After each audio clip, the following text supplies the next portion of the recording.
Hey, what is up everyone? Danny and Alex. Today, let's look at the close guard for Jiu-Jitsu. Check it out. All right, so before we begin with techniques from the close guard position, I want to emphasize a couple of details that are really important. Right, so of course, in the previous Vale Tudo videos, we looked at NOGI versions if it was a real fight. In Jiu-Jitsu, of course, now there's no strikes involved, so you should remember the difference between both. Like if it was a gi match, I always want to ensure I have a good connection. By connection, that's going to be my hand inside his jacket like this. So once I have a nice grip here, I want to ensure that I also use the opposite hand and control. Sometimes I'll hold here a hook grip on his wrist, and other times I'll hook and hold just behind the tricep as such, okay? Now, this is to prevent him from standing up. I always want to keep him inside my close guard. And that being said, the close guard entails you having your legs closed behind his back as such, all right? Nice and tight. So cross your feet here. So that way there you have a good position here to start your techniques. Now the no-gi version we talked about, now the person doesn't have a jacket, maybe he's only wearing a t-shirt or he's bare-chested in a real fight, whatever it is. Now we don't have anything to grab onto.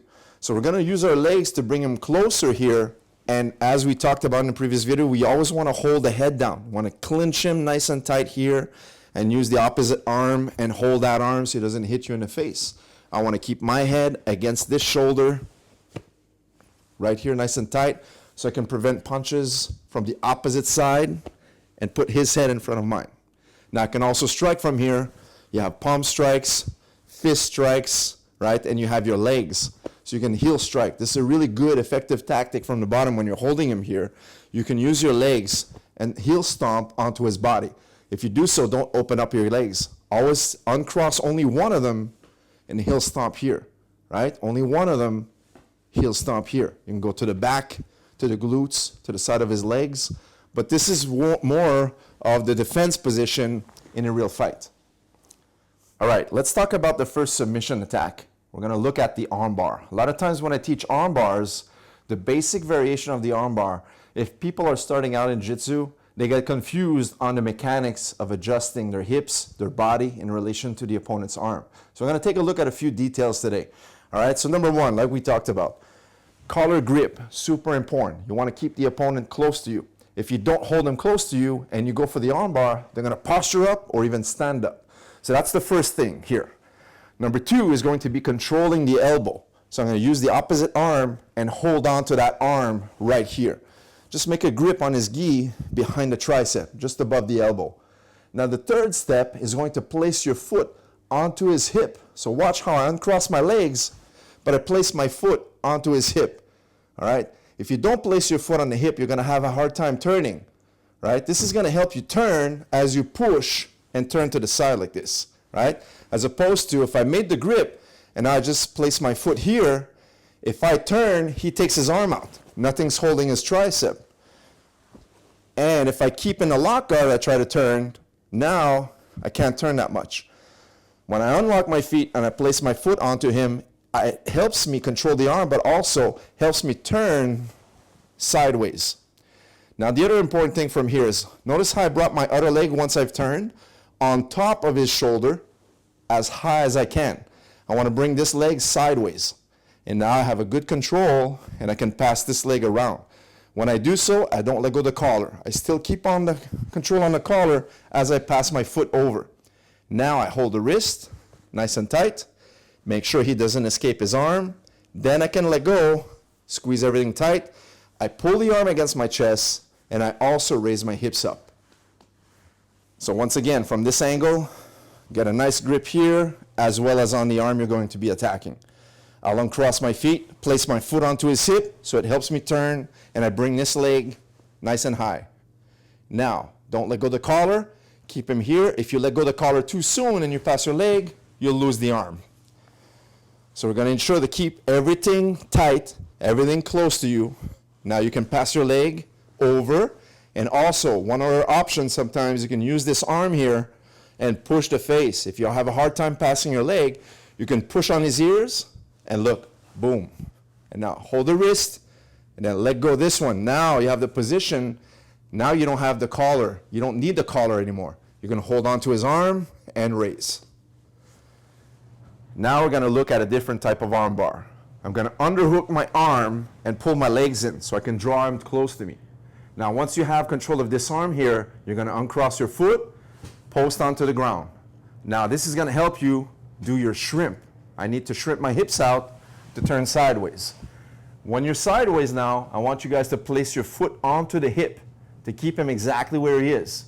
And at the same time, you'll bring the far leg on top and against the shoulder. You want to frame his arm in like this. Now, once you're here, look, you're going to hug your elbows together. And now you want to make sure you curve your spine a little bit, like you're doing a crunch. So that way there's a little bit of space here. If you stay flat and you keep the bicep onto your stomach, you're only going to press against your body. There's no lever point, right? So the lever point's going to be right here on the edge of his wrist and on the edge where the shoulder is. So imagine this is a piece of wood. So you're framing both ends, and now look, right in the center, press, which causes the submission. Okay, next up, what we're going to do is start with the same collar grip we did initially, all right? You're going for the armbar attack, for example, so you're having the same kind of grips here. I'm going to place one foot on his hip, turn the corner, one, but now instead of passing my leg in front to get the armbar, what I'm going to do is just close my legs back on top of his shoulder. So this leg, instead of swimming across, it'll just stop midpoint, and now I'll lock my legs right here. This is referred to as the high guard, all right? So I have one shoulder underneath my lap. Now from here, look, you can keep that first grip you had, but the second grip is going to come here, right on top of his shoulder right here. Now, you're going to bring your wrist down. So what is this? The cross collar choke, palm up, palm down. The thing is, you can also tap him from here, but now his attention is on his neck, right? So a lot of times his free arm is going to try to trap this wrist and remove that. And that's perfect because now his mind is off this arm. So as you start to attack this one, that's the double attack. He tries to remove this, and boom.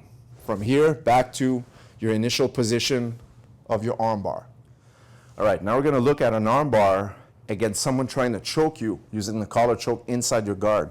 Now remember, if you're inside the closed guard, you shouldn't be attacking a collar choke, right? But if someone does so, I'll show you an easy way to counter. So here we go. He goes inside my jacket to try and attempt a collar choke on me. Now because he's inside the guard, he doesn't have the leverage to pull me in because I can control him easily with my knees.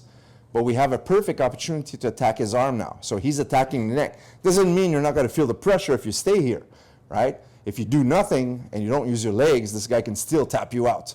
But on a more advanced level, you should know that every time the arms are extended, that's an opportunity for you to attack the arms. So all we're going to do now is, look, I'm going to use my free hand and underhook inside his knee and use the other hand and just hold on to his elbow as such. It's almost like a lever point, 1 and 2. So everything happens at once, and now I'll uncross my legs, make a spin. So once I uncross the legs, I'll spin to the side from here.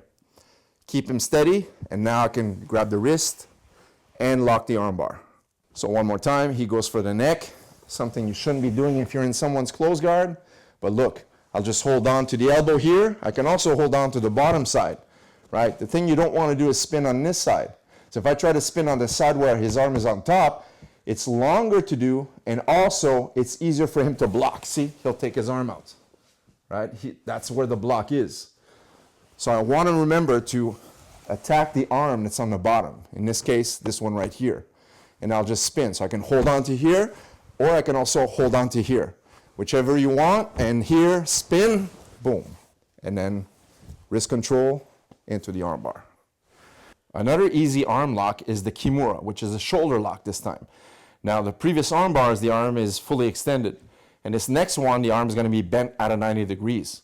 Okay, so look, if the hands are on the mat, this is something you shouldn't do if you're trying to pass the guard. All right, and I'm going to show you what's going to happen if you do so. So every time you pass the guard, you should have the hands busy controlling the opponent here, right? Controlling the posture. But if the hands are on the mat and you have an opponent doing so, this is an easy fix, right? You just trap the wrist. It's available to you. And now, once I have control of his wrist, I'm going to uncross my leg, post it on the mat so I can shrimp to the side. Look, this free hand is going to swim over that arm. It's important to go over the arm as high up as possible. All right? If I go too low, Now I have nothing, he's gonna escape his arm. Boom. So if I go higher up, now I'm seizing his tricep here. So by the time I catch my wrist, his arm is stuck. And now I hold on to my wrist, I like to switch my thumbs over, and now I'll lie down. And look, this leg here, a lot of times his foot is available. So I like sometimes to just use my hook here, post it on the mat, and now he can't escape. Because if I don't do this and I keep my leg like this, he's just gonna jump over the guard, right? So if I trap him here, now he's immobilized, all right? He can't go left or right side because I'm hooking his foot. And now look, I'll use this to rotate my hips out, and from here, finalize. Next up, we're gonna use our own gi to choke the neck, all right? Look, our sleeves, they're always available to us, right? They're always on our jacket, so we're gonna grab our sleeves like this. So just put 4 fingers inside your cuff. Now, I wanna use my legs to draw my opponent near me. So as he comes near, this is waiting for him like a hook. I just wrap his head, right? Just like when you're holding him, as such. So grab your sleeve here, it doesn't look like much. And now as you pull him in, boom, tie him up. Now look, you wanna keep him super close to your chest. And look, you'll bring this elbow up. I wanna bring this forearm just above his shoulder, right here, like it's leaning onto him. Now I have access to my own jacket, 5 fingers, gonna grip my gi. And from here, I'll just squeeze and finalize the choke. All right, another choke you can do using your legs. All right, the classic triangle choke. The best time to do this is when the opponent doesn't know how to pass your guard and he's gonna swim his arm underneath your leg to open your legs like this. Now, if you don't know what to do, of course, he's gonna pass your legs. So once he starts to pry your legs open and this comes underneath, what we wanna do is get a grip right away. You should have this from the get-go. And we're gonna use our leg, just like the arm bar, to post onto his hip. And look, I'm gonna turn, just like in the arm bar technique, turn the corner so I can bring this sideways. Now, I bring this leg over my heel. If you don't have the flexibility to do this, what you can also do is grab your own foot right to here. Now I can let go of this collar, make sure I adjust the wrist, and look, I'll pass this and lock it. Make sure you bring your foot as deep as possible underneath your knee. Try not to lock it around the ankle. It's not tight enough.